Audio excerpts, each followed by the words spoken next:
নে ভাই মজা করে খা। আরে কালুয়া, আমাকে না বলে তোরা একা পার্টি করছিস? আজকে থেকে তোদের সাথে কোনো কথাই নেই। তাহলে এদিকে শুনে যা, শালা ডেট ফেল জিনিস খাইছিস নাকি? আরে ভাই মনে তো হচ্ছে আমি সেটাই করে ফেলেছি, এখন আমি কি করব? শালার হারামি ডেট ফেল জিনিস খেয়ে আসছে। বের হ আমার রুম থেকে। ঠিক আছে ভাই আমি চলে যাচ্ছি। আবির আমার সাথে চল, আমি তোকে মাল খাওয়াবো। আরে ভাই তুই তো অসুস্থ, তুই তো যাইতে পারবি না, আমি যাই মাল খেয়ে আসি।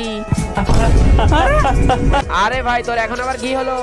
আরে ভাই পানি শেষ হয়ে গেছে, তাড়াতাড়ি পানি দে। আল্লাহর ছবির জন্য তো সবাই লাইক সাবস্ক্রাইব করে। দেখি আজকে কয়জনে মা বাবাকে ভালোবাসে। যদি মাকে ভালোবাসে তাহলে ভিডিওতে একটা লাইক করে চ্যানেলটি সাবস্ক্রাইব করে দাও। যদি দুইজনকে ভালোবেসে থাকো তাহলে কমেন্টে আই লাভ ইউ মা লিখে যাও। লাইক সাবস্ক্রাইব না করলে বুঝে নিব তুমি তোমার মা বাবাকে ভালোবাসো না। আরে স্যালাইন তো শেষ হয় না, এখনো আছে। আরে শালা খাটের নিচে তাকিয়ে দেখ, স্যালাইন শেষ হয় না, অন্য কিছু শেষ হয়েছে। ওরে শালা, তার মানে তুমি স্যালাইন বাদ দিয়ে এগুলা খাচ্ছো?